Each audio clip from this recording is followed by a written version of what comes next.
It brought up the worms. Look at this fat one. How can you touch them? Makes me all goosebumpy. What are you scared of? You was a worm once. I was neither. Howard Blair, stop! Stop! Stop! You was so. Back when the whole world was covered in water and there was nothing but worms and blobs of jelly, you and your family was worms. We was not. Blobs of jelly. Howard Blair, that's simple talk. I'm gonna tell my pa he's gonna make you wash your mouth out with soap. Ah, your old man's a monkey. Pa! Pa! Pa! Ah, Lindy. What do you want to be when you grow up? Mr. Meeker? Mr. Meeker? Who is it? Oh, well, hello there, Rachel. Not going away, are you? Something's just starting after all. Mr. Meeker, don't let my father know I came here. The Reverend don't tell me his business. Don't know why I should tell him mine. I'm here to see Bert Cates. Is he all right? Don't know why I shouldn't be. I always figured that the safest place in the world is in jail. Can I go down and see him? Ain't a very proper place for a minister's daughter. I only want to see him for a minute. Sit down, Rachel. I'll bring him up. Talk to him right here if you like. Long as I've been bailiff here, we've never had nothing but drugs, vagrants, a couple of chicken leaves. Oh, our best catch is that fellow from Minnesota that chopped up his wife, and we had to extradite him. Seems kind of queer having a school teacher in our jail. Might have proved the writing on the wall.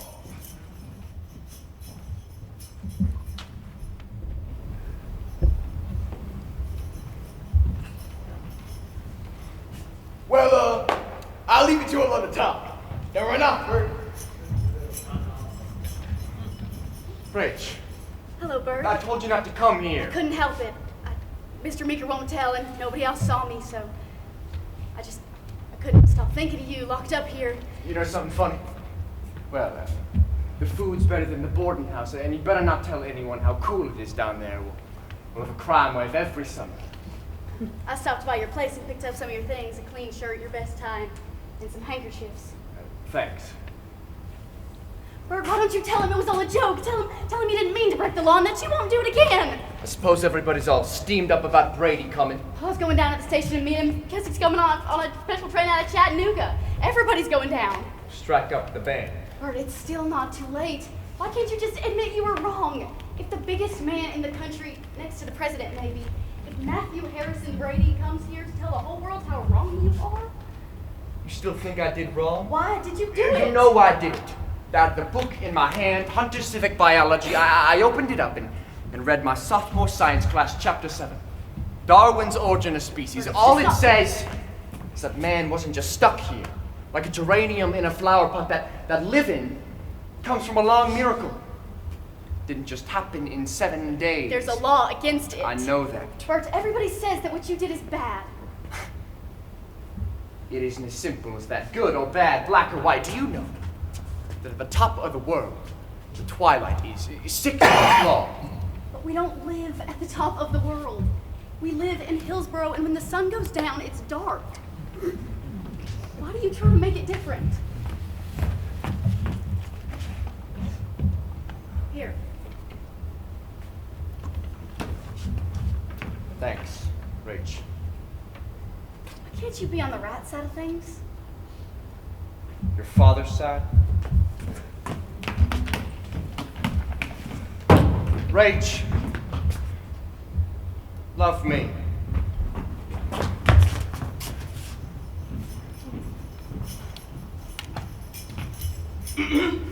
I got sweet. Thanks for the shirts.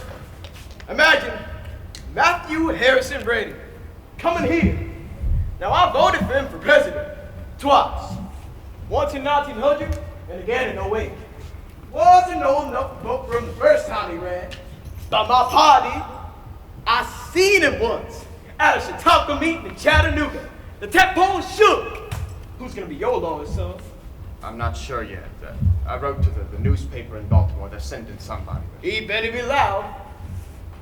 But you gotta lock me up? No need. You can stay up here if you like. I'm supposed to be in jail. I'd better be in jail, Mr. Meeker. Woo! Warm enough for you, Mrs. Cribbs. The good Lord gave us good Lord gave us the glands to sweat with. I bet the devil ain't so obliging. I don't intend to find out. Good morning, Reverend. Morning. Morning, Reverend. Mrs. Graham, where is the banner? Why haven't you put up the banner? Let's see that we have it up before Brady arrives. Last we can do it, Reverend. We must show him the spirit that we welcome into this community. Yes, big day, Reverend. Indeed it is. Picnic lunch ready. Fitting for a king. The minute Brady gets here, people are gonna pour in. Town's gonna fill up like a barrel in a flood. They got money. We'll sleep them. Yeah. He's got out to the base. You ought to see what they've done to the depot. It's all over the racetrack. Betty's ready, Reverend. I don't see him. Where is he? Lemonade. Oh, there he is. Oh, where's the man? Get that next one. Get that.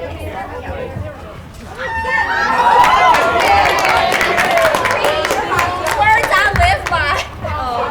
Now, Mr. Brady gets mine.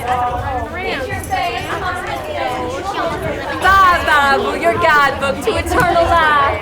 Want a fan? Compliments of Mary's Funeral Home, 35 cents. I died first. You're a stranger, aren't you, mister? Want a nice, clean place to stay? I had a nice clean place to stay and I left it to come here. You're gonna need a room. I have a reservation at the Mansion House. Oh, that's all right, I suppose. For them as likes having a privy practically in the bedroom. The plumbing and plumbingless depths. Hillsboro, heavenly Hillsboro. The buckle on the Bible Belt. Bye, Bible. Now that poses a pretty problem. Which is hungrier, my stomach or my soul? My stomach. What are you?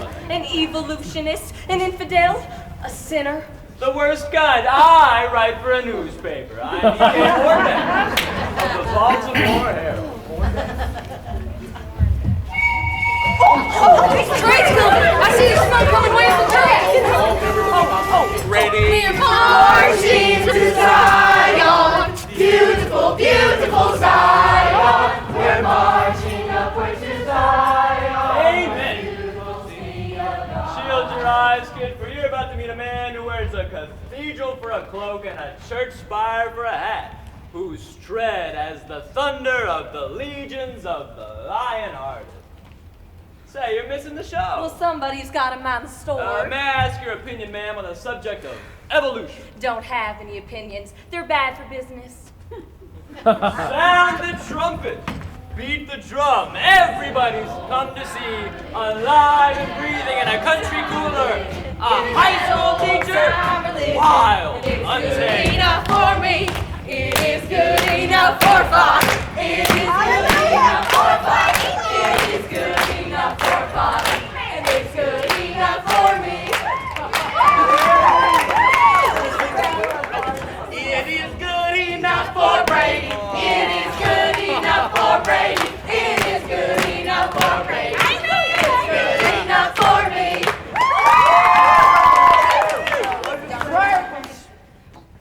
And I can see that most of you are my friends. For the way you've decked out your beautiful city of Hillsboro. Mrs. Brady and I are delighted to be among you. I can only wish on one thing. That you haven't given us quite so warm. Bless you. My friends of Hillsboro, you know why I'm here. Not merely to prosecute a lawbreaker, an arrogant youth who has spoken out against the revealed word, but to defend that which is most precious in the hearts of all of us. The living truth of the Scriptures. I shall be happy to oblige. Sarah? No, Matt. Just doing the dignitaries. You are the mayor, are you not, sir? I am, sir. My name is Matthew Harrison Brady. Oh, I know. Everybody knows that. I had a little speech of welcome prepared, but somehow it didn't seem necessary. I shall be honored to hear your greetings, sir.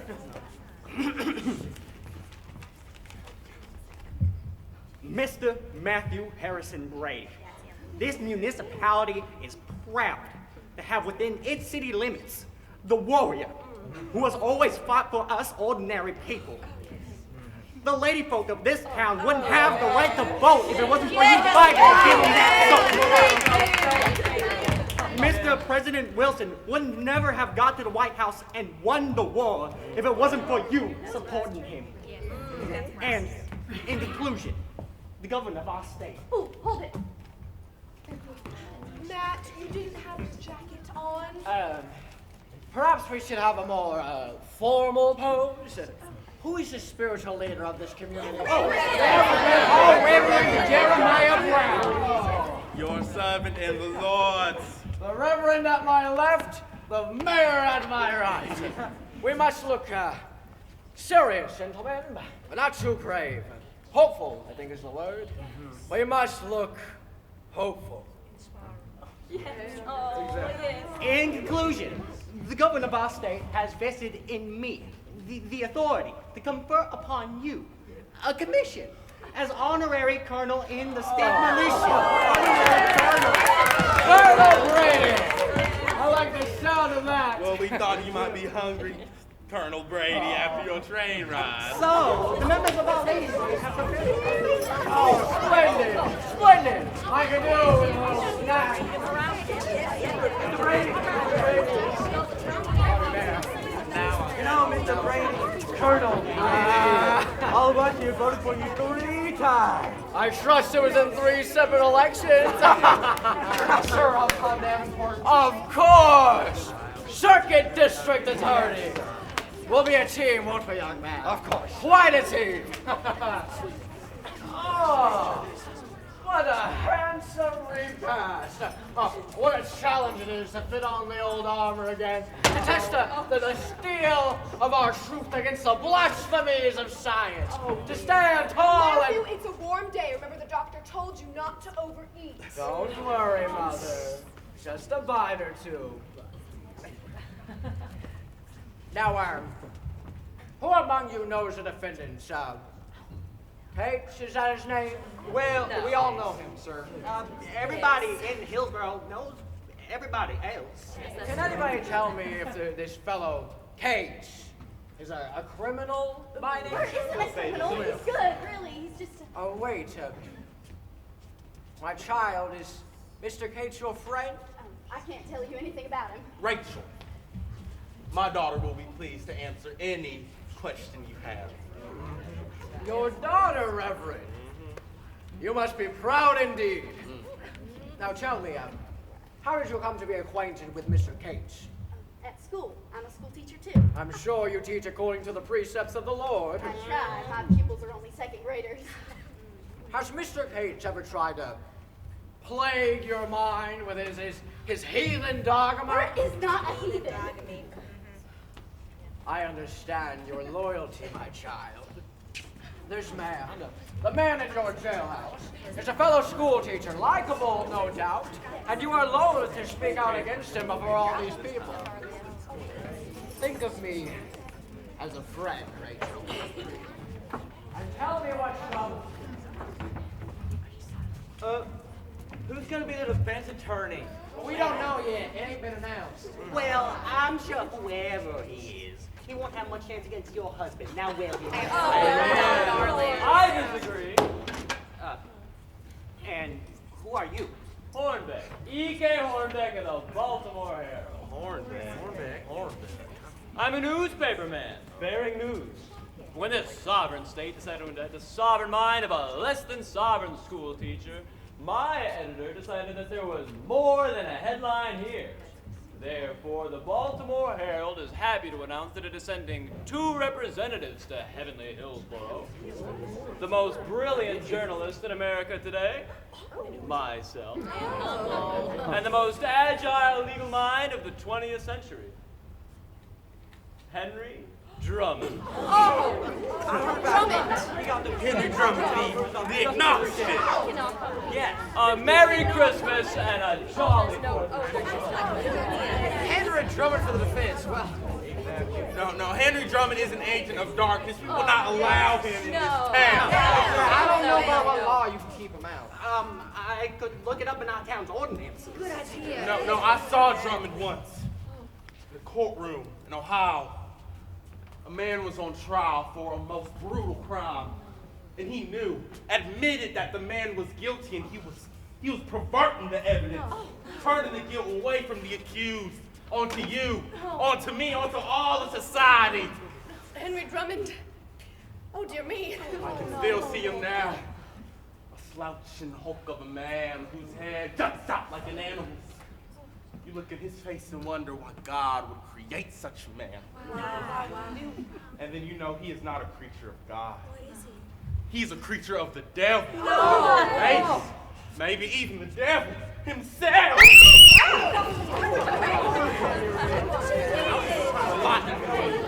That, they're bringing Henry Drummond for the defense. Drummond? That is just wrong. You won't allow him Henry in this town. Drummond. I think the board of appeals. No. I think we should welcome Henry Drummond. Welcome him. If the enemy sends its Goliath into battle, it magnifies our cause. Henry Drummond has stalked the courtrooms of this land for 40 years. When he fights, headlines follow. The whole world will be watching our victory over Drummond. If St. George had slain a dragonfly, who would remember him? Would you care to finish the sandwiches? It would be a pity to see them go to waste. Matt, do you think that you need to eat? Have to build up my strength, Mother, for the battle ahead. Now, what will Drummond do? He'll try to make us forget the lawbreaker and put the law on trial. Yes. But we'll have the answer for Mr. Drummond right here. And some of the things this sweet young lady has told me. Mr. Brady, you said that I didn't A have fine girl, Reverend. Fine girl. Yes, I have always raised Rachel to do the righteous thing. I'm sure you have. Thank you. A toast then. A toast to tomorrow. A toast to the beginning of the trial and the success of our cause. And a toast in good American lemonade. Mrs. Bale, it's time for Mr. Brady's nap. He always likes to nap after he's had a meal. We have a suite ready for you in the mansion house. You'll find your stuff already there. Very thoughtful and considerate of you. If you will only follow me, it's one across this way. I would like to thank the members of the Ladies' Aid for preparing this little picnic repast. Our pleasure, sir. And if I seem to pick at my food, I don't want you to think I didn't enjoy it. But you see, we had a little box lunch on the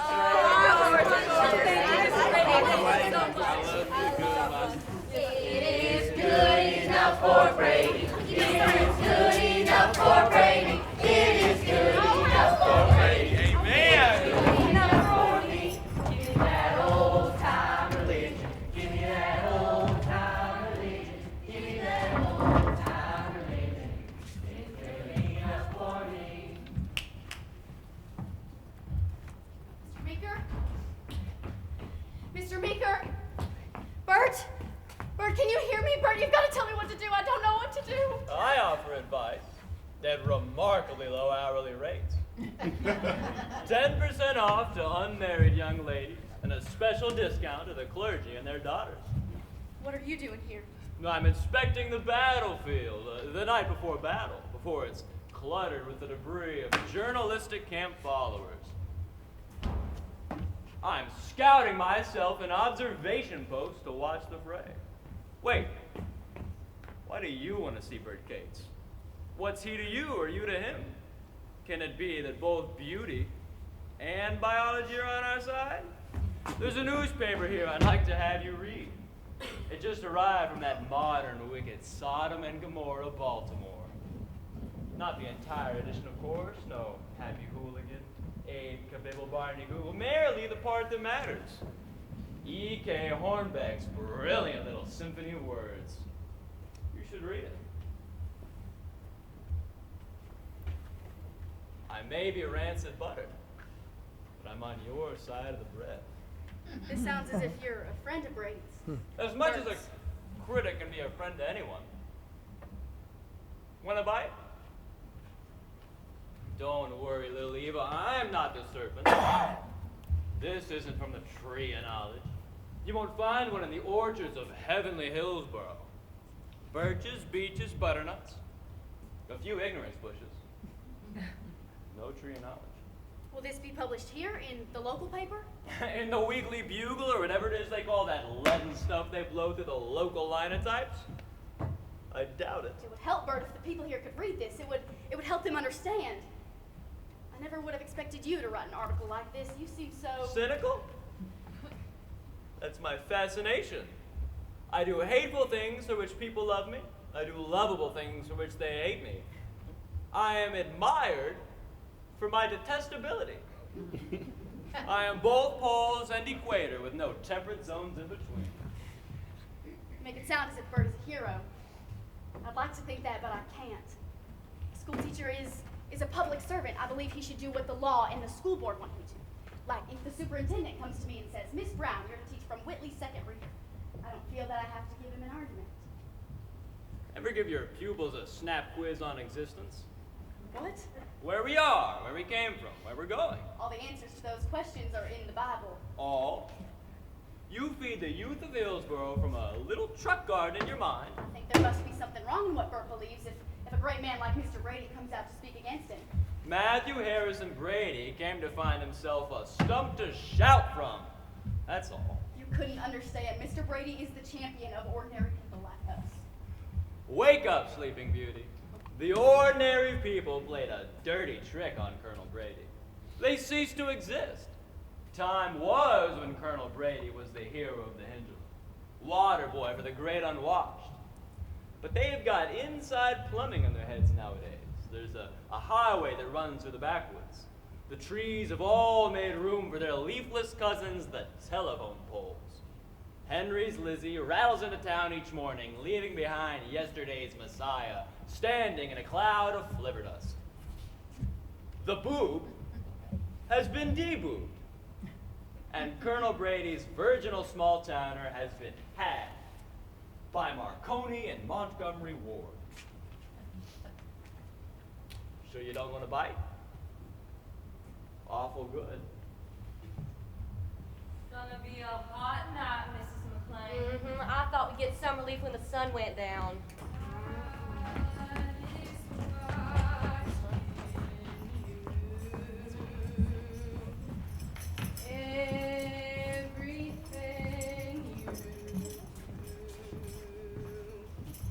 Every action, every thought, he watches. It's the devil! Hello, devil. Welcome to hell. Watch what you say.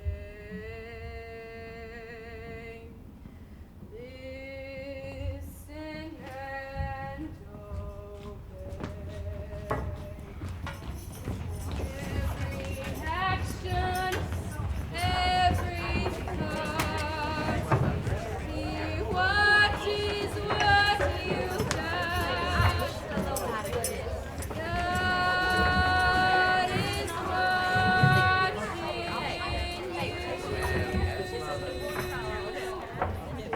Do you attend church regularly, Mr. Bannister? Only on Sunday. That's good enough for the prosecution. Your Honor, we accept this man as a member of the jury. One moment, Mr. Bannister. You're not excused. But I wanted that there front seat on the jury box. Well, hold your horses, Bannister. You may get a check. Mr. Drummond, you may examine the veneerman. Thank you, Your Honor. Mr. Bannister, how come you're so anxious to get that front seat over there? Well, everybody says it's gonna be quite a show. I hear the same thing. Now, tell me, do you ever read anything in a book about evolution? Nope. Or about a man named Charles Darwin? Can't say I have. I'll bet you read your Bible. Nope. How come? I can't read. Well, you are fortunate. He'll do. Take your seat, Mr. Bannister. Mr. Meeker, will you call a veneerment for the 12th and last seat on the jury? Your Honor, before we continue, will the court entertain a matter on the motion of procedure? Will the learned prosecutor state the motion? Jesse H. Dunlap, you're next, Jesse. It has been brought to my attention that the temperature is now 97 degrees Fahrenheit, and it may get hotter. I don't think the dignity of this court will suffer if we remove a few superfluous outer garments. Does the defense object to Colonel Brady's motion? I don't think the dignity of this court can be upheld with the galliuses I've got on. Well, we'll take that chance, Mr. Drummond. Those who wish to remove their coats may do so. Is the counsel for defense showing us the latest fashion from the great metropolitan city of Chicago? I'm glad you asked me that. I brought these along special. It just so happens I got these galliuses in your hometown, Mr. Brady. Weeping Water, Nebraska. Let us proceed with the selection of the final juror. State your name and your occupation. Jesse H. Dunlap, farmer, cabinet maker. Do you believe in the Bible, Mr. Dunlap? I believe in the holy word of God, and I believe in Matthew Harrison Brady. Your Honor, this man is acceptable to the prosecution. Very well. Mr. Drummond. No questions, not acceptable. Does Mr. Drummond refuse this man a place on the jury simply because he believes in the Bible? If you can find me an evolutionist in this town, you can refuse him. Your Honor, I object to the defense rejecting a worthy citizen without so much as asking him a question. Yes. All right. I'll ask him a question. How are you? Kinda hot. So am I. Excused. You are excused from jury duty, Mr. Dunlap. You may step down. Your Honor, I object to the note of levity which the counsel for defense is introducing into these proceedings. The bench agrees with you in spirit, Colonel Brady. And I object to all this damned colonel talk. I'm not familiar with Mr. Brady's military record. Well, he was made an honorary colonel in our state militia the day he arrived in Hillsborough. The use of this title prejudices the case of my client. It calls up a picture of the prosecution astride a white horse, wearing the uniform of a militia colonel, with all the forces of right and righteousness marshaled behind him. Well, what are we to do? Break him. Make him a private. I have no serious objection to the honorary title of a private Brady. No. Well, we can't take it back.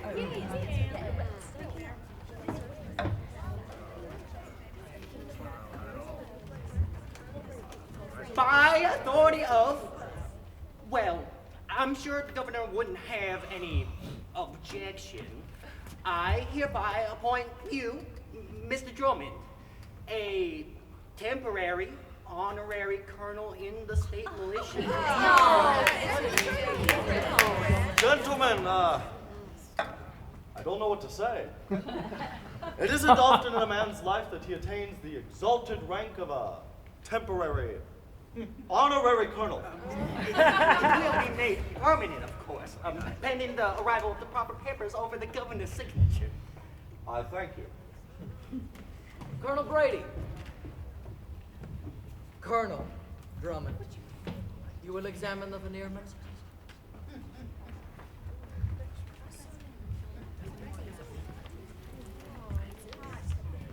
State your name and your occupation. George Sillers. I work at the feed store. Tell me, sir, would you call yourself a religious man? I guess I'm as religious as the next man. In Hillsborough, sir. That means a great deal. Now, tell me, Mr. Sellers, do you have any children? Not as I know. If you had a son, Mr. Sellers, or a daughter, what would you say if that sweet child came home and told you that a godless teacher... Objection! We're supposed to be picking jury members. The prosecution is denouncing the defendant before the trial's even begun. Objection sustained. Mr. Sellers, do you have any personal opinions with regards to the defendant which might prejudice you on his behalf? Case? I don't hardly know him. Bought some peat moss for me one time. Paid his bill. Mr. Sellers impresses me as an honest, God-fearing man. I accept him. Thank you, Colonel Brady. Colonel Drummond. Mr. Sellers, I've just heard you say that you're a religious man. Tell me something. Do you work very hard at it? I'm pretty busy down at the feed store. My wife tends to the religion for the both of us. Oh. In other words, you tend to this life and your wife tends to the next one. Objection sustained. While your wife was tending to the religion, did you ever happen to bump into a fellow named Charles Darwin? Not till recently. Well, from what you've heard of this Darwin fellow, do you think your wife would want to have him over for a Sunday dinner? Your Honor, my worthy opponent seems to me to be cluttering this issue with hypothetical questions. I'm doing your job, Colonel. The prosecution is perfectly able to handle its own arguments, Colonel Drummond. Look, I've just established that Mr. Sellers isn't working very hard at religion. Now, for your sake, I want to make sure he isn't working at evolution. I'm just working at the feed store. This man's all right. He'll do.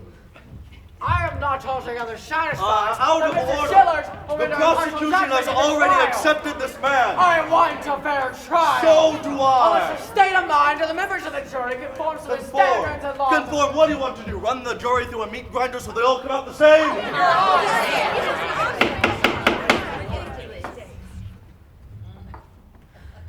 I've seen what you can do to a jury. Twist and tangle them. Nobody's forgotten that Endicott publishing case, where you made the jury believe the obscenity was in their own minds, not on the printed page. It was immoral what you did to that jury. Tricking them. Think you can get away with that here? All I want is to prevent the clock stoppers from dumping a load of medieval nonsense into the United States Constitution. Well, damn it, you've got to stop them somewhere. Gentlemen, if you please, you are both out of order. The court rules that the jury has been selected. Owing to the lateness of the hour and the unusual heat, the court will be recessed until 10 o'clock tomorrow morning.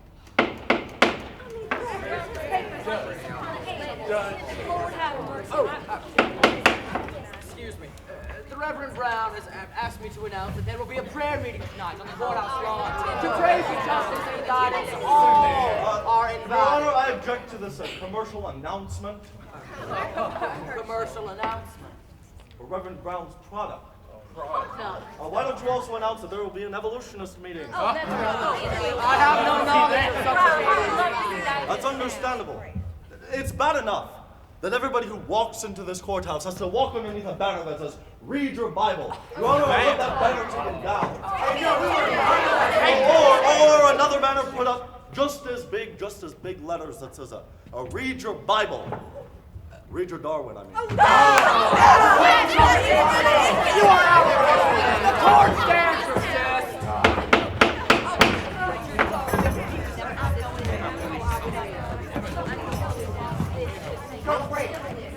I don't believe that. Thank you, Mayor. I feel everything went well. Fine. Nothing to worry about. We'll be ready for this tomorrow, Colonel. You'll see. Bless you, Mr. Brady, for what you're doing. Oh, Oh, bless you. Doing great. I expect you at our prayer meeting tonight. That's fine. know if it was legal what I They sent over some mail from the mansion house. These letters will gladden your heart, Matt. Absolutely. Rachel. Yes. Oh, Melinda. Yes. Mr. Drummond, you've got to call the whole thing off. It's not too late. Bert knows he did wrong, and he's sorry, and he won't do it again. Now, why can't he just stand up and say to everybody, I did wrong, I broke the law, I admit it, and I'm sorry. And then they would stop all this fuss, and everything would go back to the way it was. Who are you? A friend of Bert's. How about it, boy? You want to call it off?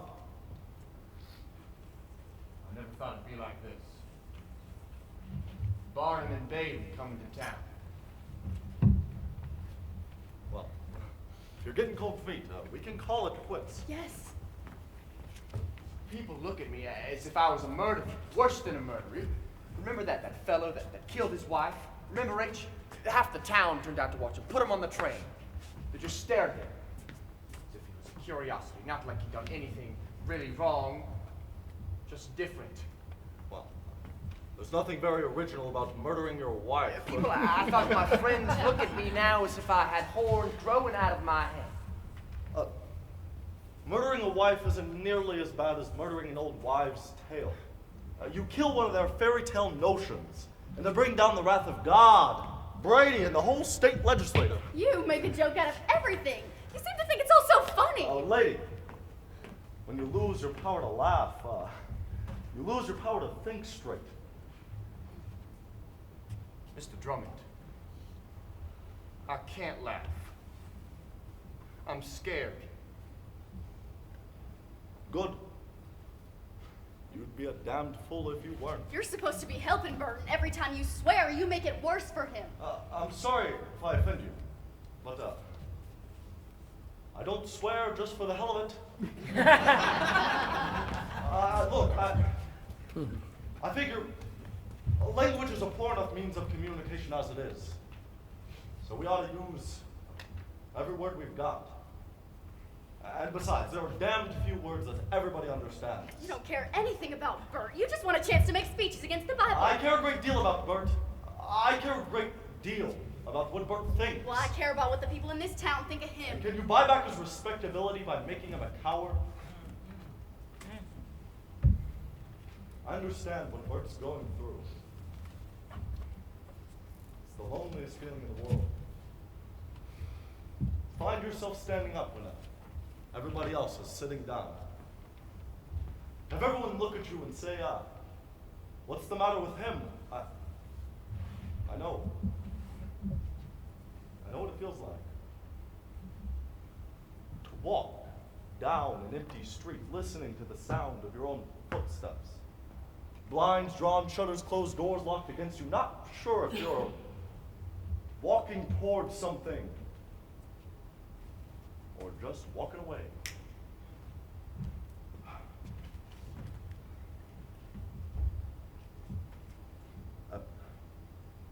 Kate, I'll change your plea and we can call off the whole business on one condition. If you honestly believe that you've committed a criminal act against the people of the state and the minds of their children, if you honestly believe that you're wrong and the law is right, then, well, the hell with it. I'll pack my grip and go back to Chicago where it's a cool 100 in the shade. Bert knows he's wrong, don't you, Bert? Don't prompt the witness. What do you think, Mr. Drummond? I'm here. That tells you what I think. Well, Bert, what's the verdict? Are you going to find yourself guilty before that jury does?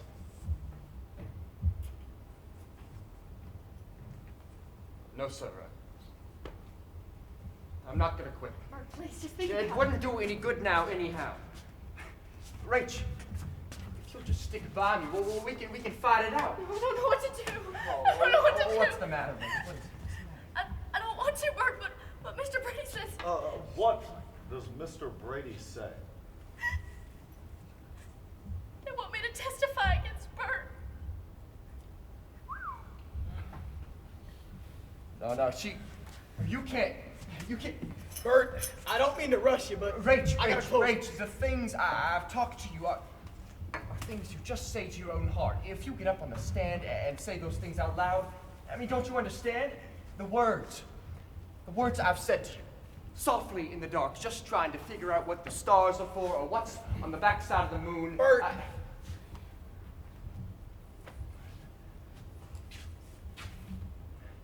There were questions, Rach. I was just asking questions. If you repeat those things on the witness stand, Brady will make them sound like answers and they'll crucify me.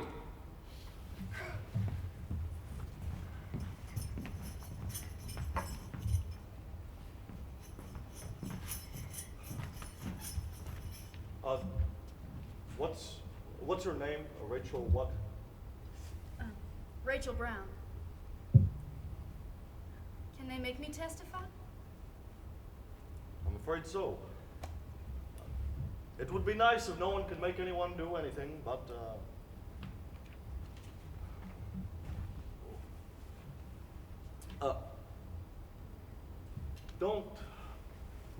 don't let Brady scare you. He only seems bigger than the law. It's not Mr. Brady. It's my father, Who's your father? the Reverend Jeremiah Brown. Huh. I used to feel this way, when I was a little girl. I would wake up in the middle of the night, terrified of the dark. I would sometimes think that my bed was on the ceiling and the whole house was upside down, and if I didn't cling onto the mattress, then I'd fall outward into the stars. I wanted to run to my father. I wanted him to tell me that I was safe, that everything was going to be all right. But I was always more frightened of him than I was of falling. It's the same way now. Oh. Is your mother dead? I never knew my mother. Is it true? Is Bert wicked? Bertram Cates is a good man, maybe even a great one, but it takes strength for a woman to love such a man, especially when he's the pariah of a community. No, I'm only confusing him, and he's confused enough as it is. The man who had everything figured out is probably a fool. College examinations notwithstanding, takes a pretty smart fella to say, I don't know the answer.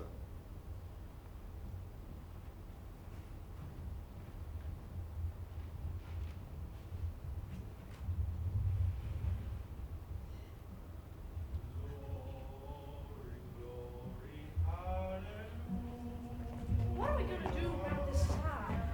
The devil won't run this town. Leave it up. That's just I hope that you will tell the readers of your newspaper that here in Hillsborough we are fighting a fight for the faithful throughout the world. A question, Mr. Brady. Certainly.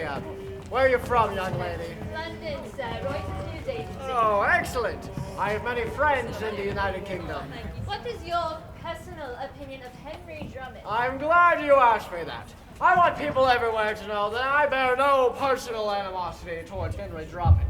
There was a time when we were on the same side of the fence. He gave me active support in my campaign in 1908, and I welcomed it.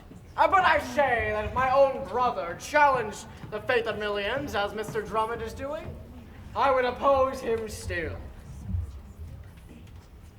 Thank you, ladies. I think that'll be all for this evening. Mr. Hornbeck, my clipping service sent me some of your dispatches. A pleasure to know I'm being clipped. It grieves me to read reporting that is so biased. I'm no reporter. I'm a critic. I hope you will stay for the Reverend's prayer meeting. It may bring you some enlightenment. It may. I'm here on a press pass, and I don't intend to miss any part of the show. Good evening, Reverend. How are you, Mother? The Reverend Brown was good enough to escort me. Reverend, I'm looking forward to your prayer meeting. Oh, yes, my people are fervent in their belief. Matt, I know it's warm, but these night breezes can be treacherous. And you know how you perspire. Mother's always so worried about my throat. I always like to start my meetings at the time announced. Most commendable. Proceed, Reverend. After you. Brothers, sisters, I come to you on the wings of the Word. Now, the wings of the Word are beating loud in the treetops. The Lord's Word is howling in the wind, flashing in the belly of the clouds. I hear it. I see it, Reverend. Now, do we believe? Yes. Do we believe the glory of the Word? Yes. Now, hearken to the Word. The Word tells us that the world was created in 7 days. Amen. In the beginning, the earth was without form, void. And the Lord said, "Let there be light." And there was light. The Lord saw the light saw the Lord. And the light said, "Am I good, Lord?" And the Lord said, "Thou art good." In the morning were the first day. The Lord said, "Let there be firmament." And even as he spoke, it was so. The firmament bowed down to the Lord and said, "Am I good, Lord?" And the Lord said, "Thou art good." In the morning were the second day. On the third day brought he forth the dry land, the grass, the fruit tree. On the fifth day he made the sun, the moon, the stars. He pronounced them good. He peopled the sea with fish, the air with fowl, made he great whales. But on the morning of the sixth day, the Lord rose.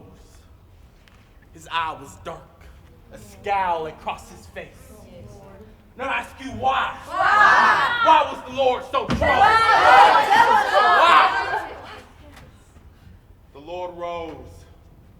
All his handiwork bowed before him.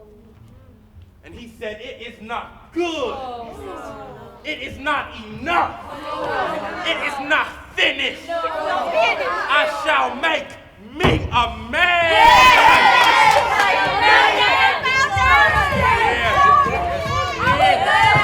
Oh, thou art good. I have created thee in my image, after my likeness. Be fruitful, multiply, replenish the earth, and subdue it. Now, do we believe the word? Do we believe the truth of the word? Do we hurt the man who denies the word? Do we cast out this sinner in our midst? Do we rain hellfire on the man who has sinned against the word?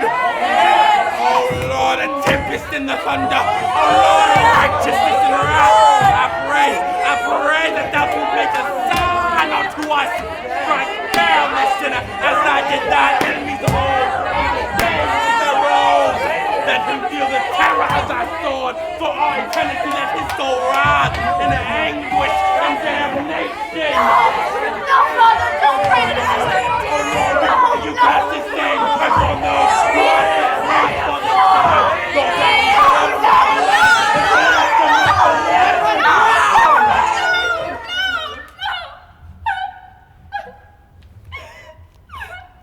I know it is the great seal of your faith which makes you utter this prayer, but it is possible to be overzealous, to strike down that which you hope to save, so there is nothing left but emptiness. Remember the wisdom of Solomon in the book of Proverbs. He that troubleth his own house shall inherit the wind. The Bible also tells us that God forgives his children, and that we, as the children of God, should forgive one another. My good friends, return to your homes. The blessings of the Lord be with you all.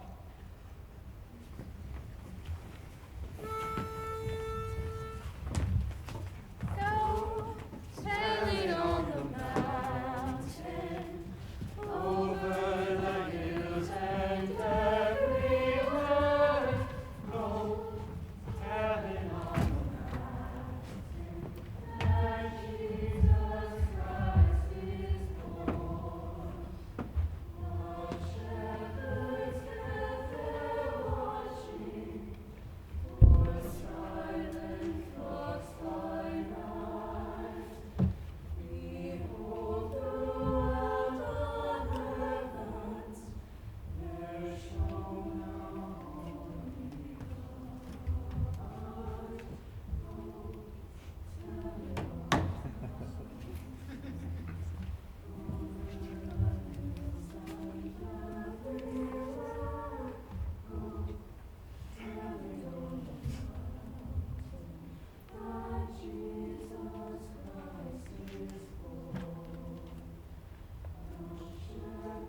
We were good friends once. I was always glad of your support.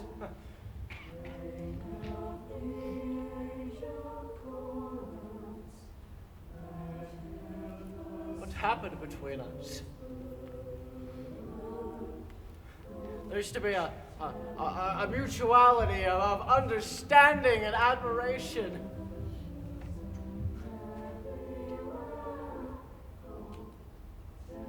Why is it, my old friend, that you have moved so far away from me?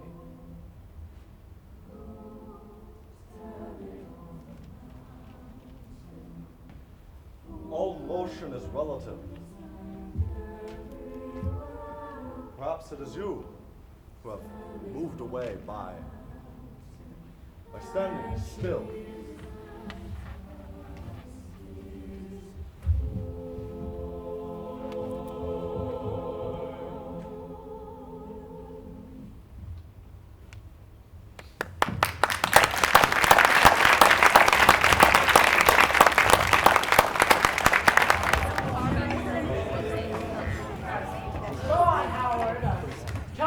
Mr. Cates told you in the classroom? Well, he said at first the earth was too hot for any life. Then cells and things began to live. Cells? Little bugs, like in the water.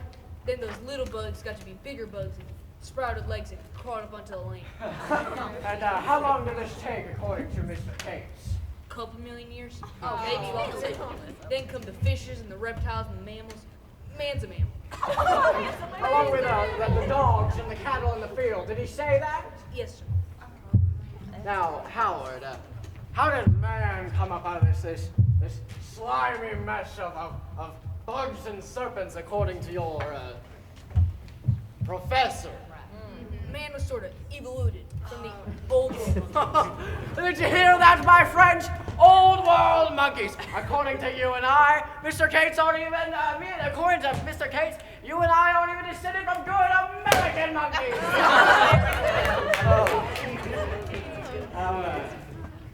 Listen carefully. In all this talk of bugs and evolution, of slime and ooze, did Mr. Cates ever make any reference to God? Not as I remember. Or the miracle he achieved in 7 days as described in the beautiful book of Genesis? No, sir. Ladies and gentlemen! Objection! We are supposed to be submitting evidence to a jury. There are no ladies on the jury. Your Honor, I have no intention of making a speech. There is no need. I'm sure that everyone on this jury, within the sound of this boy's voice, is moved by this tragic infusion. He has been taught that he wriggled up like an animal from the muck and the filth below. And I say that these Bible haters, these evolutionists, are brewers of poison. And the legislator of this sovereign state has had the wisdom to demand that these peddlers of poison in bottles or in books clearly label the products they attempt to sell. I tell you, if this law is not upheld, this boy will become one of a generation shorn of its faith by the teachings of godless science. But if the full penalty of the law is meted out to Bertram Cates, the faithful the whole world over, who are watching us here and listening to our every word, will call this courtroom blessed.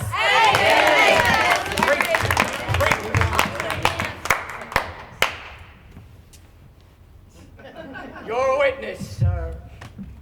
Well, I sure am glad Colonel Brady didn't make a speech. Now, Howard, I've just heard you say that the world used to be pretty hot. That's what Mr. Cates said. You figure it was any hotter then than it is right now? I guess it must have been. Mr. Cates read to us from a book. Do you know what book? I guess that Mr. Darwin thought it up. Do you figure there's anything wrong with that, Howard? Objection. The defense is asking that a 13-year-old boy hand out an opinion on a question of morality. Look, Your Honor, I'm trying to establish that Howard, or Mr. Brady, or Charles Darwin, or anybody in this courtroom, or you, sir, has the right to think. Colonel Drummond, the right to think is not on trial here. With all respect to the bench, I hold that the right to think is very much on trial. It is fearfully in danger in the proceedings of this court. A man is on trial. A thinking man who is threatened with fine and imprisonment because he chooses to speak what he thinks. Colonel Drummond, would you please rephrase your question? Let's put it this way, Howard. All this fuss and feathers about evolution, do you think it hurt you any? Sir? Did it do you any harm? Do you still feel reasonably fit? What Mr. Cates told you? Did it hurt your baseball game any? No, sir. Still honor your father and mother? Sure. Haven't murdered anybody since breakfast. Ask him if his holy faith in the scriptures has When I been need shattered your by the... valuable help, Colonel Brady, you may rest assured that I shall humbly ask for it. Howard, do you believe everything that Mr. Cates told you? I'm not sure. I gotta think about it. Good for you. Your pa's a farmer, isn't he? Yes, sir. Got a tractor? Brand new. You figure a tractor's sinful because it isn't mentioned in the Bible. I don't know. Moses never made a phone call. Suppose that makes a telephone an instrument of the devil. I never thought of it that way. Neither did anybody else. Your Honor, the defense seems to be making the same old error of all godless men. They confuse material things with the spiritual realities of the revealed word. Why do you bewilder this child? Does right have no meaning to you, sir? Understanding that I may prejudice the case of my client, I hold that right has no meaning to me whatsoever. Truth has meaning as a direction. But one of the most peculiar imbecilities of our time is the grid of morality that we have placed on all of human behavior, that every act of man must be measured against an arbitrary latitude of degrees. Do you have any idea what I'm talking about, Howard? No, sir. Someday you will. Maybe. Thank you, son. That's all. The witness is excused. We won't need you anymore, Howard. You can go back to your mom. Oh, that's right. Next witness. Will Miss Rachel Brown come forward, please?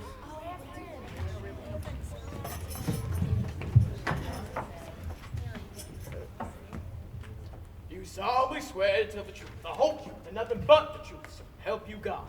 I do.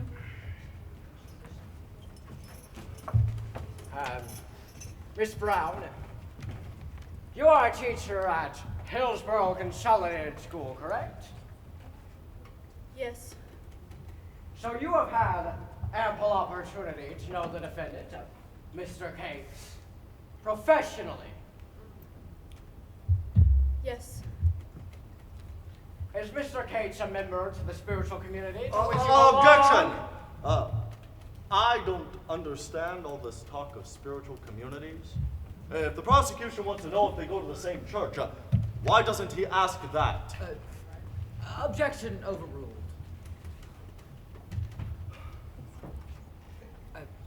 You will answer the question, please? I did answer it, didn't I? What was the question? Do you and Mr. Cates attend the same church? Not anymore. Bert dropped out 2 summers ago. Why? It was what happened with the little Stebbins boy.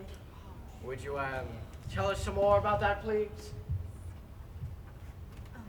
The boy was 11 years old and he went swimming in the river and got a cramp and drowned.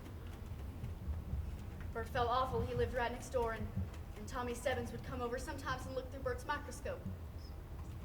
Bert said the boy had a quick mind and he might even be a scientist when he grew up.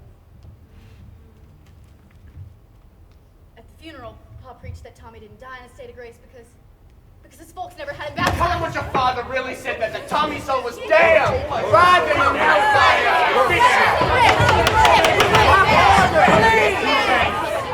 Religion is supposed to comfort people, not frighten them to death. Your Honor, I ask that the defendant's remarks be stricken from the record. But how can we strike this young man's bigoted opinion from the memory of this community? Now, my dear, would you tell the jury some more of Mr. Cates' personal opinions on the subject of religion? Hearsay testimony is not admissible. The court sees no objection to this line of questioning. Would you merely repeat, in your own words, some of the conversations that you've had with the defendant? I can't remember exactly what what you told me the other day, that presumably humorous remark he made about the Heavenly Father? Bert said that. Go ahead, my dear. May I remind you, Miss Brown, that you are testifying under oath, and it is unlawful to withhold pertinent information. Bert was just talking about some of the things that he read. He said that. Were you shocked when he told you those things? Describe to the court your innermost feelings. When Mr. Cates said, God did not create man, man created God! What he said was that God created man in his own image, and man, being a gentleman, returned the compliment.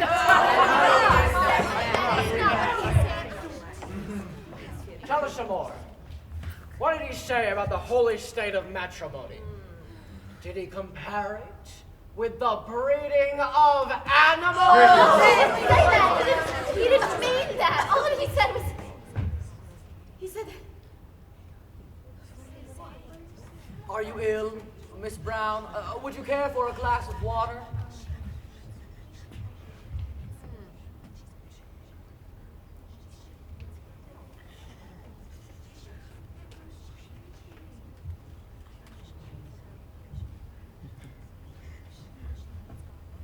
Under the current circumstances, I believe the witness should be dismissed. And will the prosecution have no chance to challenge some of these statements that the defense has put into the mouth of the witness? Don't play her. Just let her go. No questions. For the time being, the witness is excused.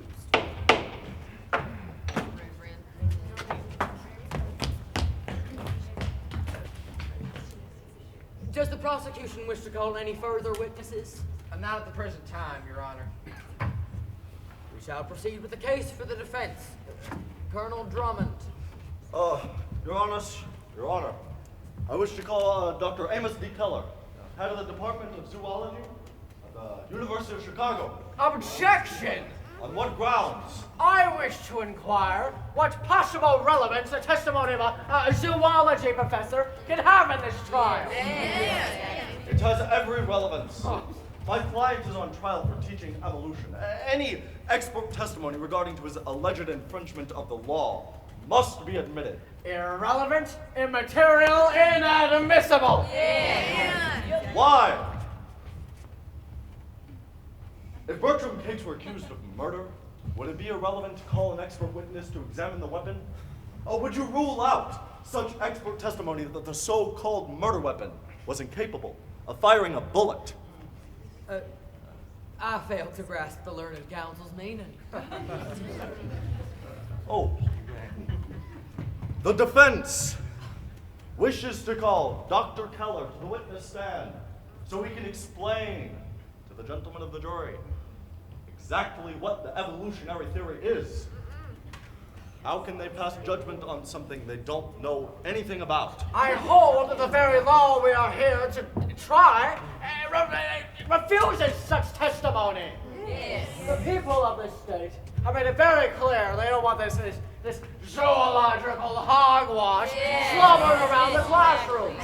And I refuse to allow these agnostic scientists to employ this courtroom as a sounding board, as a platform from which they can shout their heresies into the headlines. Colonel Drummond, the court rules that zoology is irrelevant to the case. Agnostic scientists. Then I call Dr. Alan Page, a deacon of the Congregational Church and head of the Department of Geology and Archaeology at Oberlin College. Objection! Objection sustained. In one breath does the court deny the existence of zoology, geology, and archaeology. We do not deny the existence of these sciences, but they do not relate to this point of law. Exactly.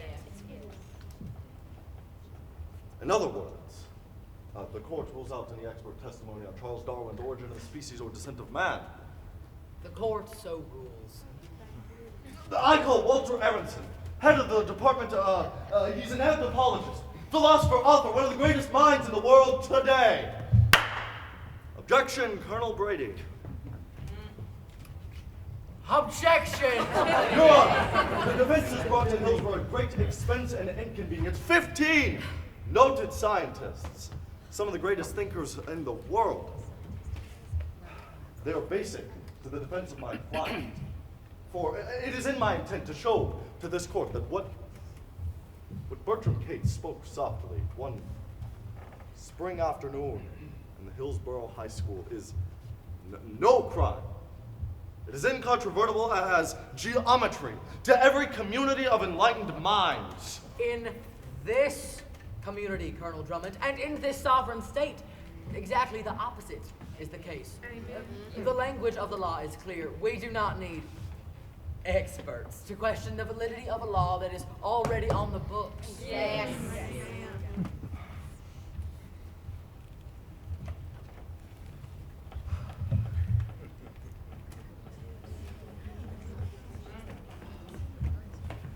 Would the court admit expert testimony regarding the book known as the Holy Bible? Any objection, Colonel Brady? If the counsel can advance the case of the defense through the use of the Holy Scriptures, the prosecution takes no exception. Good. Then I call one of the world's foremost experts on the Bible and its teaching. Matthew Harrison Brady. Your Honor, this is preposterous. Well, it's highly unorthodox. I've never known an instance where the defense called the prosecuting attorney as a witness. Your Honor, this entire trial is unorthodox. But if the interest of right and justice may be served, I will take the stand. But, Colonel Brady, the court will support you if you wish to decline to testify. as a witness against your own case. Your Honor, I shall not testify against anything.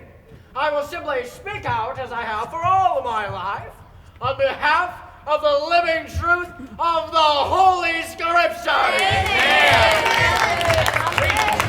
Mr. Meeker, you'd better swear in the witness, please. You solemnly swear to tell the truth, the whole truth, and nothing but the truth.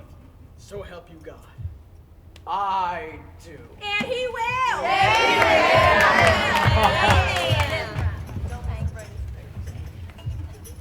Am I correct, sir, in calling on you as an authority on the Bible? I believe it is not boastful to say that I've studied the Bible as much as any layman, and I try to live according to its precepts. Bully for you. Now, I suppose you can quote me a chapter and verse straight through the King James Version, can't you? There are many portions of the Holy Bible which I've committed to memory. I don't suppose you've memorized any passages from the Origin of Species? I am not in the least interested in the pagan hypotheses of that book. Never read it. And I never will. Then how in perdition do you have the gall to whoop up a holy war against something you don't know anything about? How can you be so cocksure that the body of scientific knowledge systematized in the writings of Charles Darwin is in any way irreconcilable with the spirit of the book of Genesis?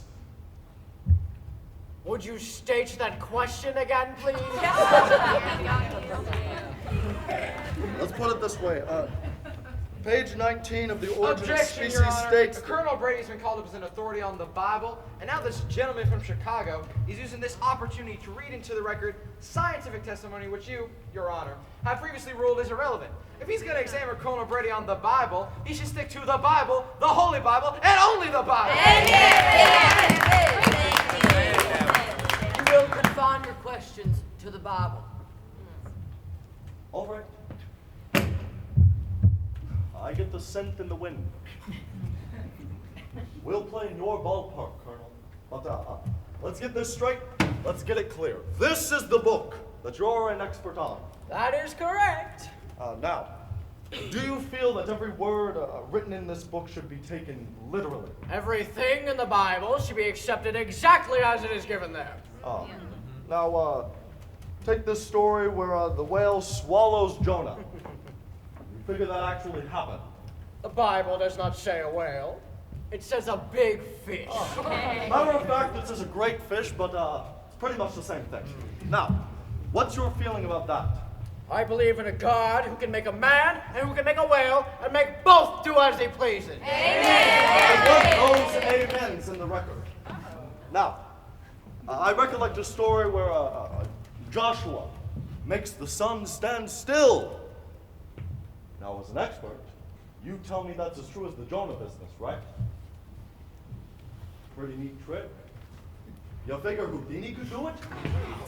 I do not question or scoff at the miracles of the Lord, as do ye of little faith. Listen to this. Goodness. Genesis 4:16. And Cain went out from the presence of the Lord and dwelt in the land of Nod, in the east of Eden. And Cain knew his wife. Where the hell did she come from? This is Cain. Cain's what they in the beginning. There were Adam and Eve and Cain and Abel. Where did this extra woman spring up from? You ever figure that out? No. I will leave the agnostics to hunt for her. They never bothered you. Never bothered me. Never wanted to find out. No. You figure someone pulled off another creation in the next county? The Bible satisfies me. It is enough. The book now goes into a lot of big acts. And Arpachshad begot Salah, and Salah begot Eber, and so on and so on. These pretty important folks. They are the generations of the holy men and women of the Bible. Oh. How did they go about all this begatting? What do you mean? I mean, the people begat then in the same way they get themselves begat today. Yeah, the process is about the same. I doubt your scientists have improved it any. In other words, these people were conceived and brought forth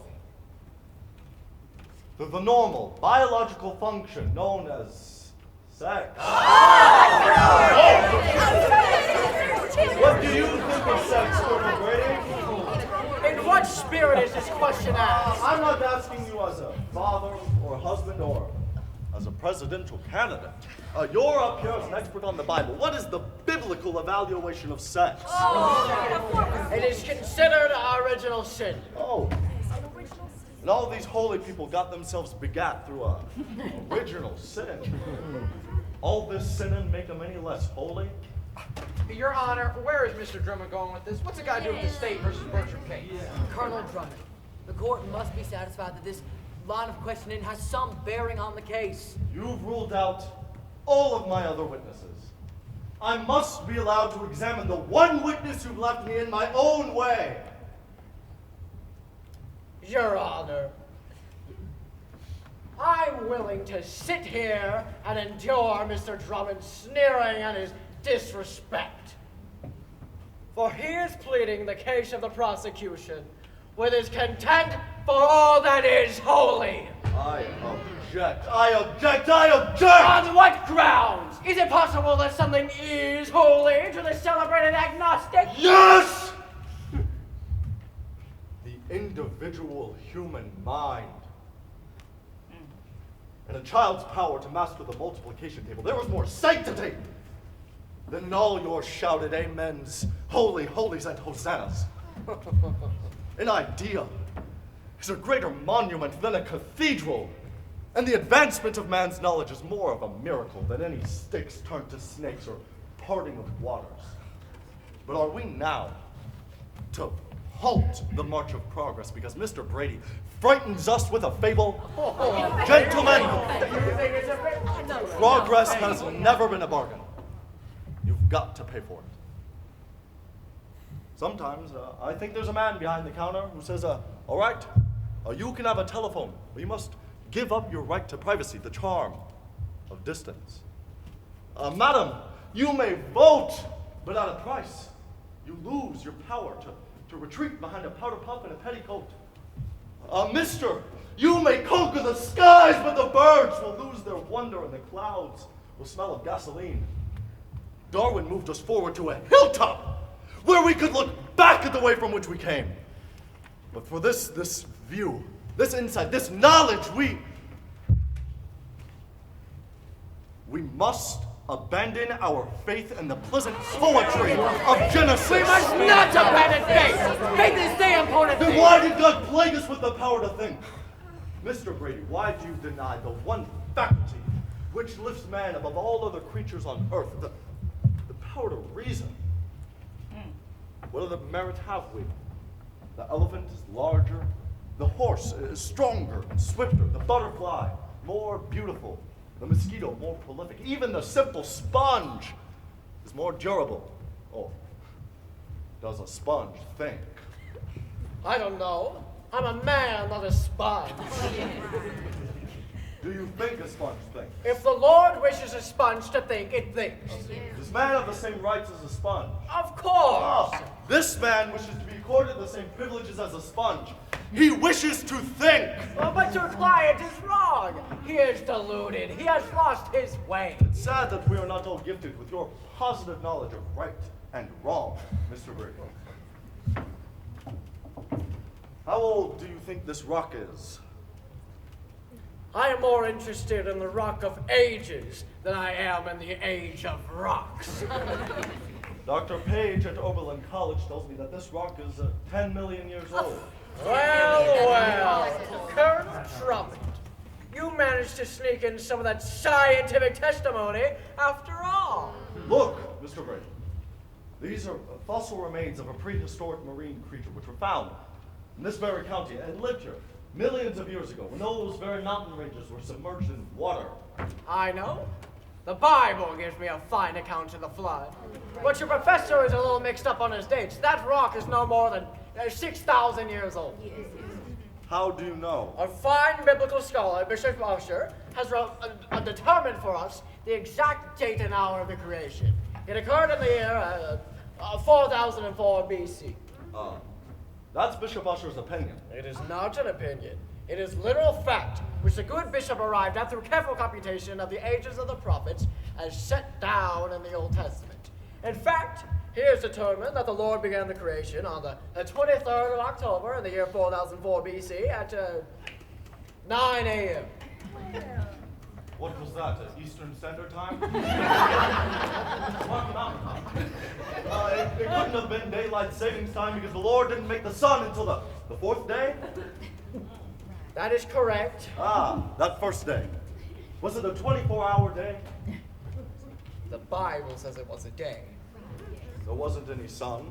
How do you know how long it was? The Bible says it was a day. A normal day. A literal day. A 24-hour day. I do not know. What do you think? I do not think about things I do not think about. Do you ever think about things that you do think about? Isn't it possible that first day was 25 hours long? There was no way to measure it, no way to tell. Could it have been 25 hours?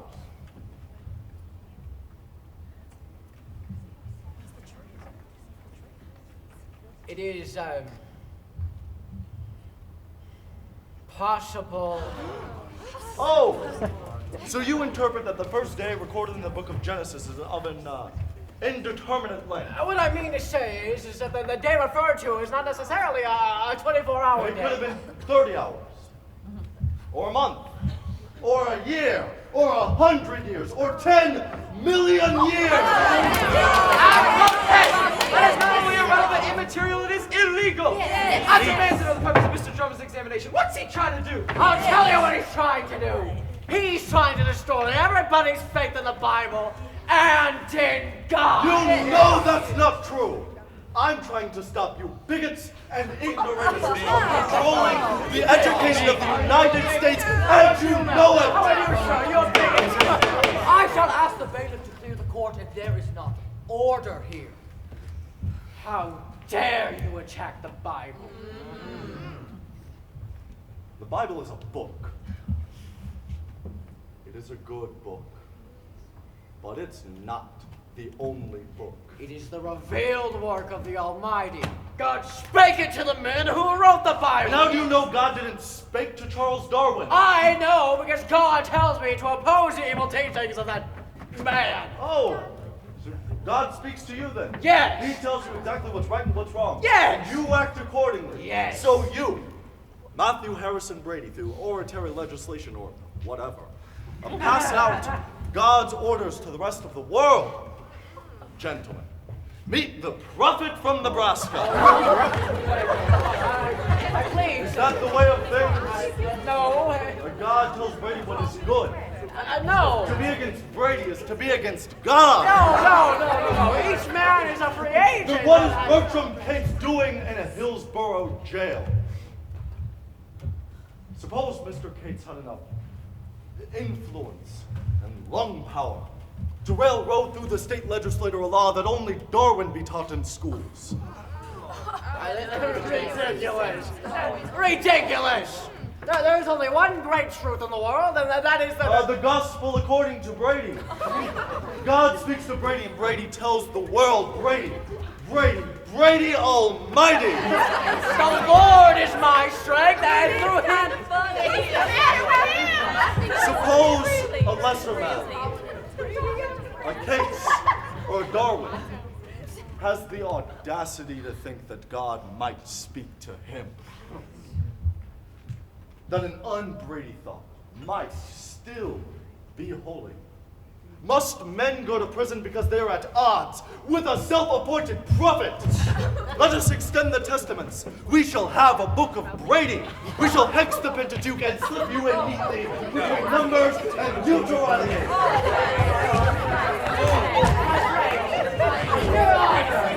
My followers! All of you know what I stand for. What I believe. I believe you all through you of the book of Genesis.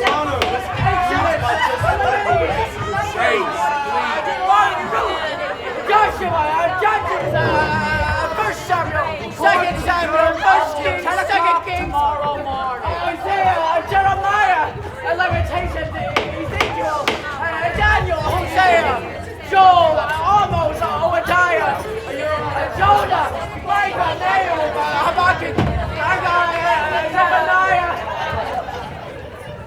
Zechariah, Malachi.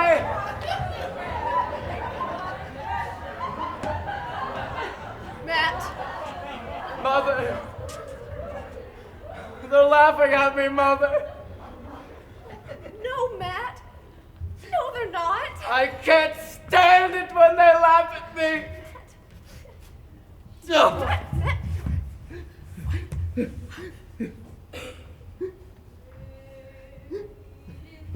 It's all right. It's all right, baby. It's all right, baby.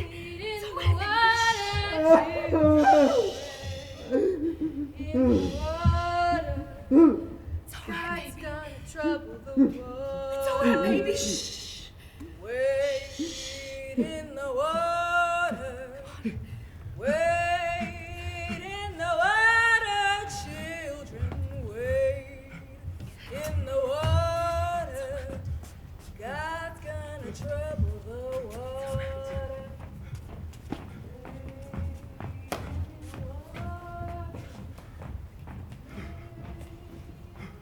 Afternoon, Colonel. Having IT, I see. Is the jury still out of swatting flies and wrestling with justice? In that order? Oh, you can see the jury filing in, won't you, Colonel? I'll miss Hillsborough. Especially this courthouse. A melange of Moorish and Methodist. It must have been designed by a congressman.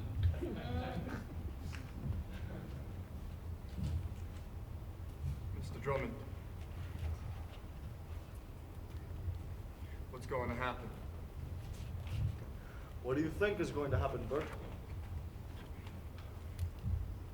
Think they'll send me to prison? They could. They don't ever let you see anybody from the outside, do they? And you can't just talk to them like the way they show in the movies. It's not as bad as all that. When they started this fire here, they had no idea it would light up the whole sky. A lot of people's shoes are getting pretty hot like that. Can't be too sure.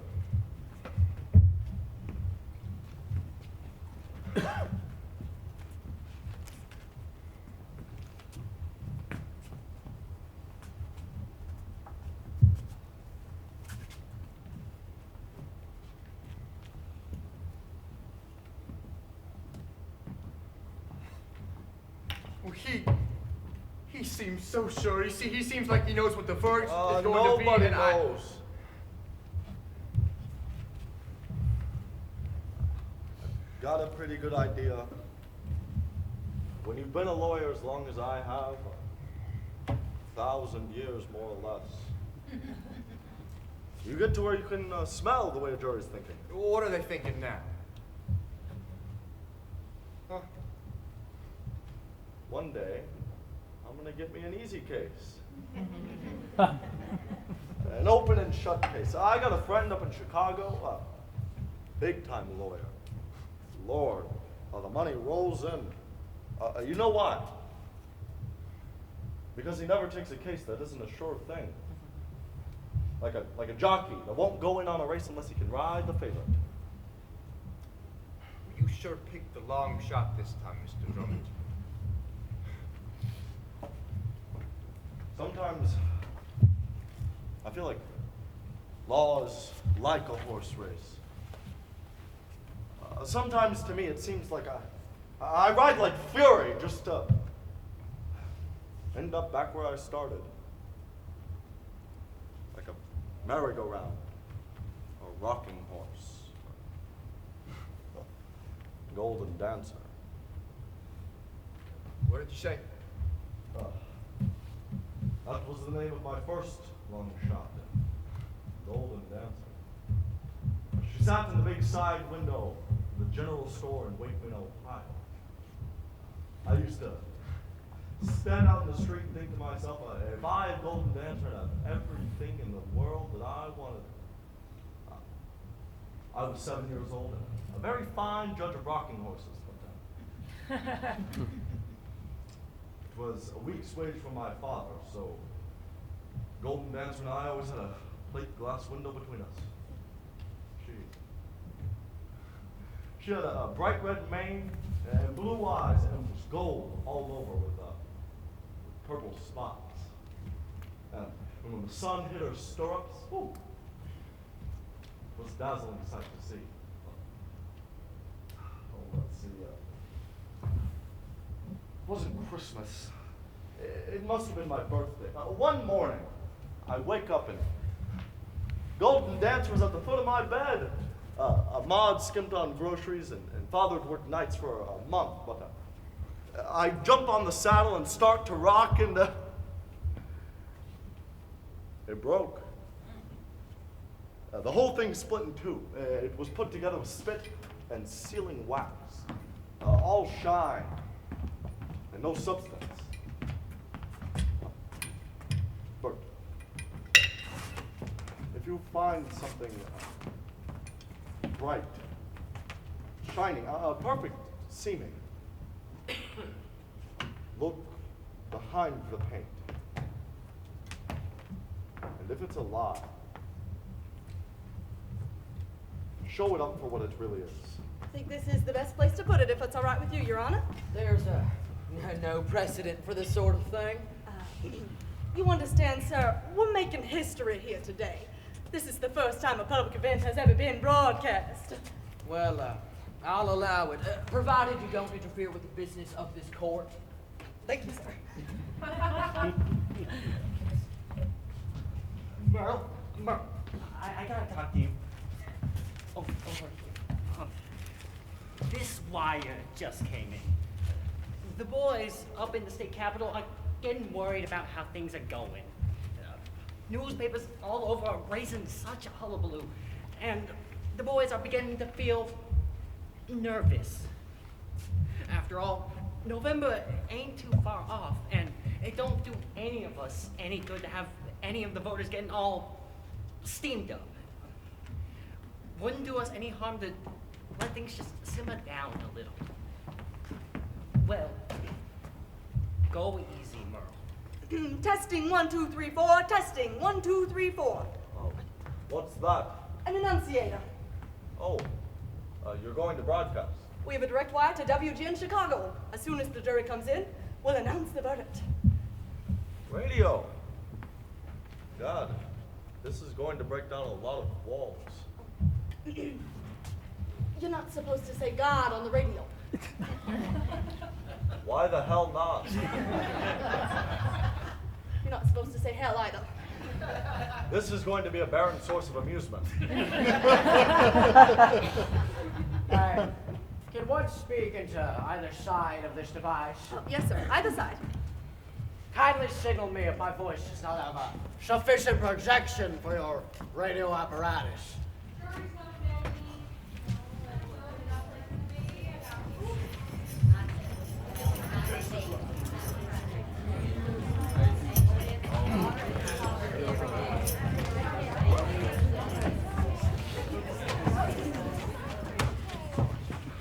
Everybody rise. Everybody rise.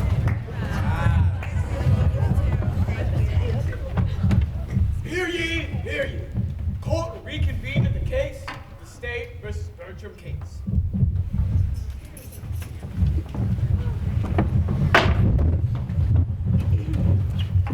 Ladies and gentlemen, this is Harriet Estabrook speaking to you from the courthouse in Hillsborough, where the jury is just returning to render its verdict in a famous Hillsborough monkey trial case. The judge has just taken the bench, and in the next few moments we shall know whether Bertram Cates is found innocent or guilty.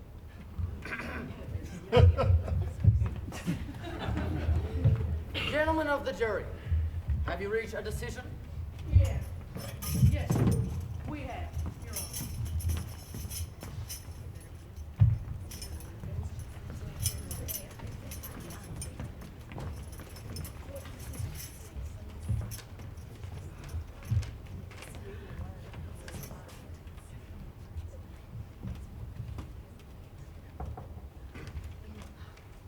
The jury's decision is unanimous.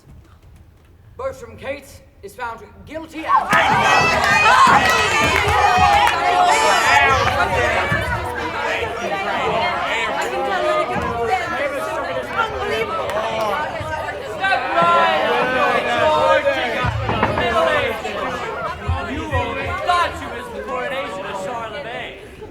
the next word you will hear is from judge actually pronouncing sentence.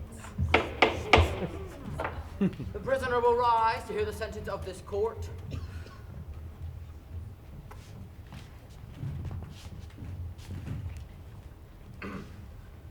Bertram Cates, I hereby sentence you to... Your Honor, a question of procedure. Well, sir? Is it not customary in this state that the defendant makes a statement before the sentence is passed? Colonel Drummond, I regret this omission in the confusion. I neglected. Mr. Cates, if you wish to make any statement before sentence is passed on you, you may proceed. Yes, Your Honor. Your Honor, I'm just a school teacher. Not anymore, you ain't.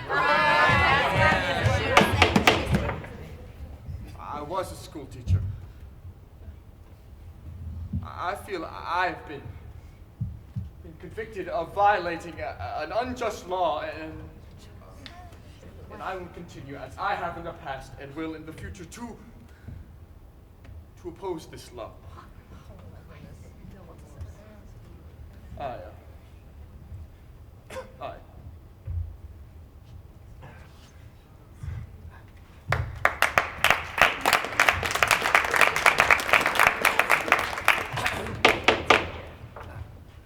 Bertram Cates, this court has found you guilty of violating Public Act Volume 37, Statute Number 31428 as charged. This crime is punishable by fine and/or imprisonment. But, since there has been no previous violation of this statute, there is no precedent to guide the bench in passing sentence. The court deems it proper to sentence Bertram Cates to pay a fine of $100. $100?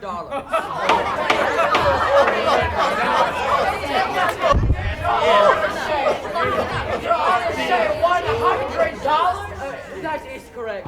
This seems to include the business of this. Your Honor, the prosecution takes exception. Where the issues are so titanic, more drastic punishment Objection. should be meted out to make an Just example a minute, of just this a minute. transgressor, to show the world that Just a minute. The amount of this fine is of no concern to me. Bertram Cates has no intention of paying this or any other fine. But let him go to jail then. He would not pay it if it were one single dollar. We will appeal this decision to the Supreme Court of this state. Your Honor, does the court grant 30 days for us to prepare our appeal? Granted. Court sets bond at $500. I believe this includes the business of this trial. I hereby declare Your this Honor, court is... Your Honor, with the court's permission, I should like to read into the record some I object to remarks that. which I have prepared. Your Honor, the prosecution can make any remarks he likes, long, short, or otherwise.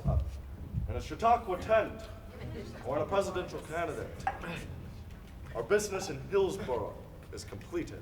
But I have... Defense holds that the court shall be adjourned. I have a few remarks. And I am sure we are all anxious to hear them. But Colonel Drummond's point of procedure is well taken. I'm sure everyone here will wish to remain after court is adjourned to hear your address.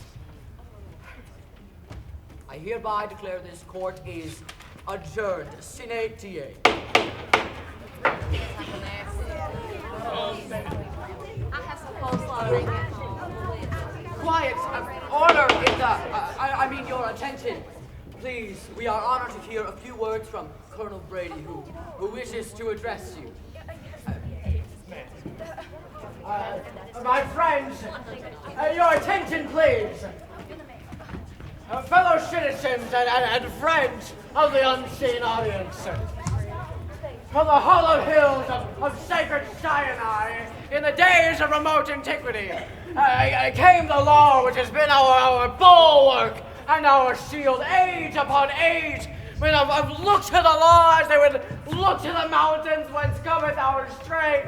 And here in this courtroom we have... Colonel Brady, would you stand a little closer to the enunciator? Here? Fine. As they would look to the mountains whence cometh our strength.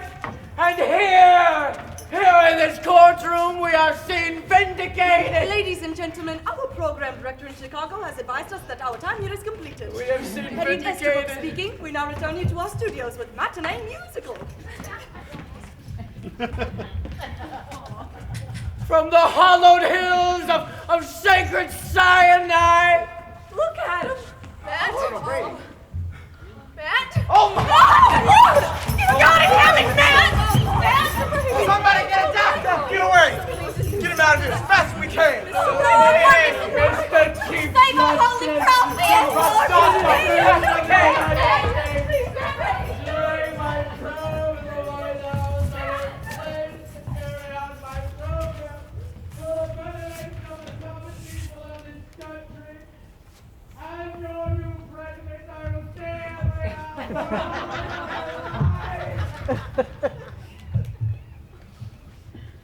How quickly they can turn.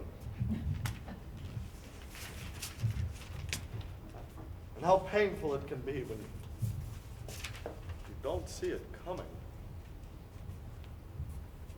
I can't imagine what it's like to be almost president 3 times. A skull full of undelivered inauguration speeches. Something happens to an also-ran. Something happens at the feet of a man who always comes in second in a foot race. He becomes a national unloved child, a balding orphan, an aging adolescent who never got the biggest piece of candy. Show me a shouter and I'll show you an also-ran. I might have been, and almost was. I mean, did you see his face? He looked terrible. I'm surprised more folks ain't killed out in this heat. Give him an hour or so to sweat away the pickles and pumpernickel.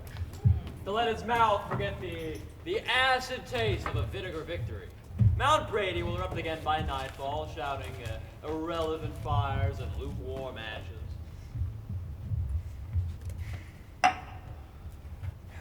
What's the matter, boy? Not sure. I mean, did I win or did I lose?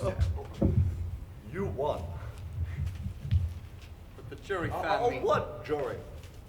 12 men? Millions of people will see that you smashed a bad law. They'll see that you made it a joke. Yeah, but what's coming half next? I haven't got a job. I bet they won't even let me back into the boarding house. Sure. It'll be tough. It won't be any church social for a while, but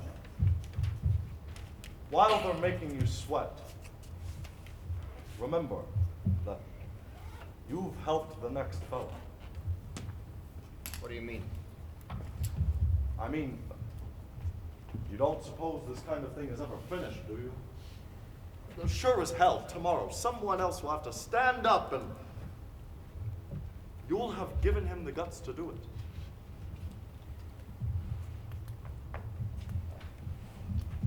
Mr. Meeker, don't you gotta lock me up? Then fix bail. You don't expect a school teacher to have $500, do you? This fella here put up the money. With a year's subscription to the Baltimore Herald, we offer at no expense or obligation a year of freedom.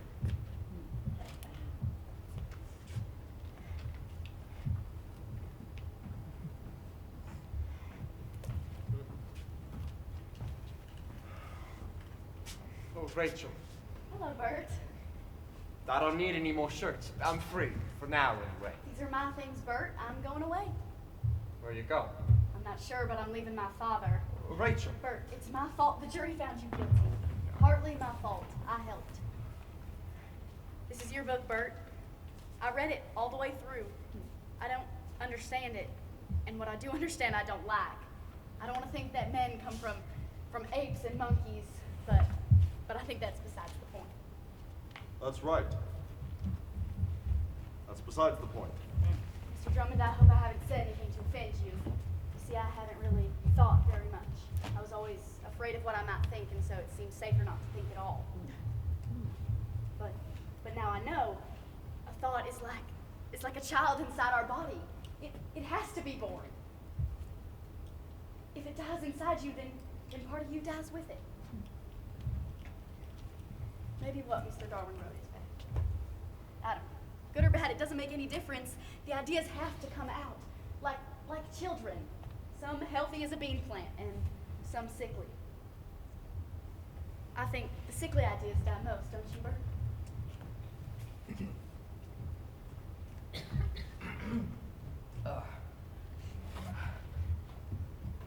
Brady's dead. When we were here 10,000 years, bright as the shine. I can't imagine a world without Matthew Harrison Brady. Well, what caused it? They say? Matthew Harrison Brady died of a busted belly. Be frank, why should we weep for him? He cried enough for himself. The national tear duct from Weeping Water, Nebraska, who flooded the whole nation like a one-man Mississippi. You know what he was. A barn a bunk, a Bible-beating bastard. You smart aleck! You have no more right to spit on his religion than you have any right to spit on my religion. Or my lack of it. Well, well, Henry Drummond for the defense. Even of his enemies. There was much greatness in that man. Shall I put that in the obituary? Write whatever you damn please. How does one write an obituary for a man who's been dead 30 years? In memoriam, MHP. Then what? Hail the apostle whose letters to the Corinthians were lost in the mail? 10 years, 2 years, and people will say, who died there? Matthew Harrison who? What did he say to the minister? It fits, he delivered his own obituary. Here's the book, Proverbs, was it?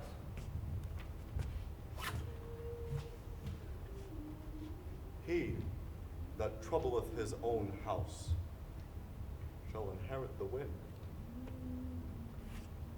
And the fool shall be servant to the wise in heart. Well, aren't we growing an odd crop of agnostics this year, Colonel?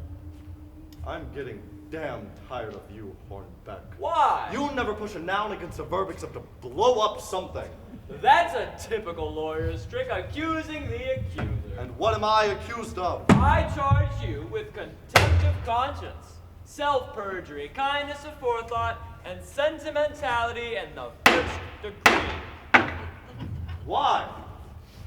Because I refuse to erase a man's lifetime.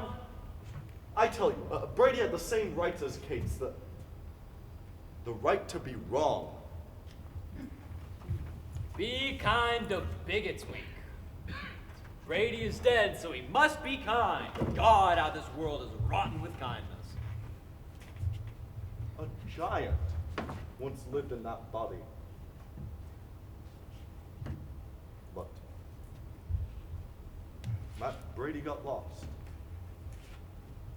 because he was looking for God. Too high up and too far away. You hypocrite! You fraud! You're more religious than he was! Gentlemen, excuse me, I've got to get myself to a typewriter to hammer out the story of an atheist who believes in God!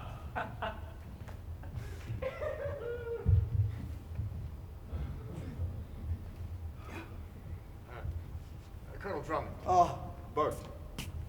I'm resigning in the state militia. I hand in my sword. Yeah, but doesn't it cost a lot of money for an appeal? I couldn't pay you. I didn't come here to make any money. Well, I figure I better get myself on a train. There's one out at 5:13. Bert, you and I can be on that train too. Well, I'll get my stuff. I'll help you. See you at the depot.